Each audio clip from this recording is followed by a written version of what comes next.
Hello everyone, मी मृणाली. तुम्हा सर्वांचं मृणालीज किचनमध्ये खूप खूप स्वागत आहे. आज आपण बघणार आहोत पालक पनीर रेसिपी. त्याकरता एका भांड्यामध्ये अगोदर आपण पाणी तापवायला ठेवूया.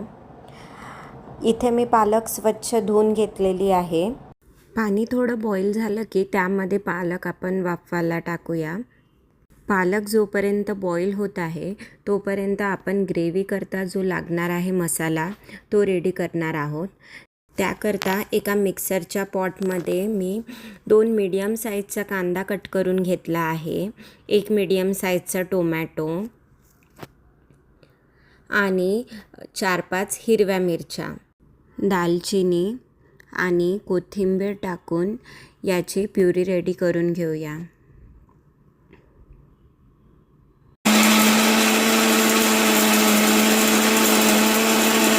प्युरी रेडी झालेली आहे.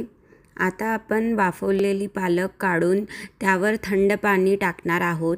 थंड पाणी टाकल्याने पालकचा जो रंग असतो तो ॲज इट इज राहतो, मेंटेन राहतो. त्यामुळे इन्स्टंट जसं तुम्ही बॉईल केलेली पालक काढता त्यानंतर त्यावर थंड पाणी टाकून त्याची मी इथे प्युरी रेडी करून घेतलेली आहे. आता आपण ग्रेव्हीसाठी लागणारे साहित्य बघणार आहोत. इथे मी 200 ग्राम पनीर घेतला आहे, ओनियन टोमॅटोची प्युरी, पालकची प्युरी, 1.5 चमचा आलं लसूणची पेस्ट, 1.5 चम्मच भाजलेलं खोबरं, 1 चम्मच धनिया पावडर, 1 चम्मच जिरा पावडर, 1.5 चमचा तिखट, चवीनुसार मीठ, चम्मच गरम मसाला आणि अर्धा चम्मच हळद. इथे आता मी फोडणीसाठी तेल तापवायला ठेवलं आहे. त्यामध्ये अगोदर आपण पनीर तळून घेऊया.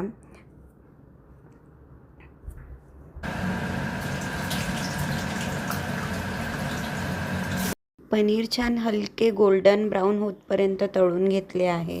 आता आपण त्याच तेलामध्ये मोहरी घालूया.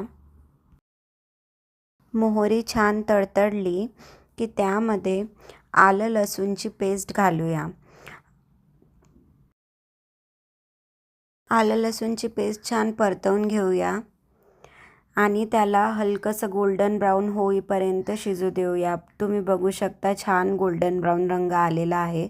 आता त्यामध्ये आधी केलेली कांदा टोमॅटोची प्युरी टाकून घेतली आहे आणि ते व्यवस्थित छान मिक्स करून घेतलं आहे.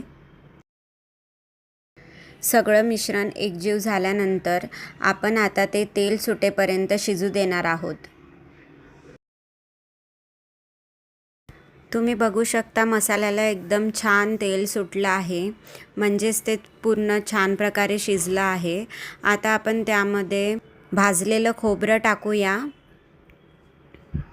आणि परतवून घेऊया.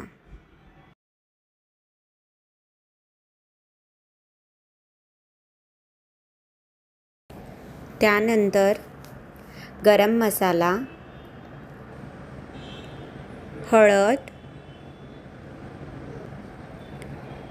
तिखट, चवीनुसार मीठ, जिरा पावडर, धनिया पावडर टाकून सगळं काही एकत्र मिक्स करून घेऊया. सगळं मिश्रण एकत्र छान मिक्स झालेलं आहे आणि त्याला तेल पण सुटलं आहे. आता त्यामध्ये आपण पालकची प्युरी घालूया. पालकची प्युरी टाकून सगळं काही एकजीव करून घेणार आहोत. सर्व मिश्रण एकत्र केल्यानंतर त्याला सुंदर असा कलर आलेला आहे, ग्रीन. एकदम मस्त कलर आला आहे. आता याला आपण 5 ते 10 मिनटं छान शिजू देऊया. छान तेल वर आलेलं आहे. आता आपण तळलेलं पनीर त्यामध्ये टाकून घेऊया आणि मिक्स करून घेऊया. एकदम छान अशी भाजी रेडी झालेली आहे आणि सुगंध तर अप्रतिम येतो आहे. चला तर मग आता सर्व करूया.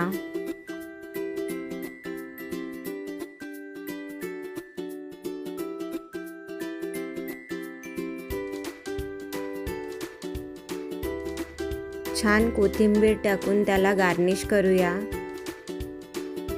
अशाच आणखी व्हिडिओसाठी लाईक आणि सबस्क्राईब करायला विसरू नका।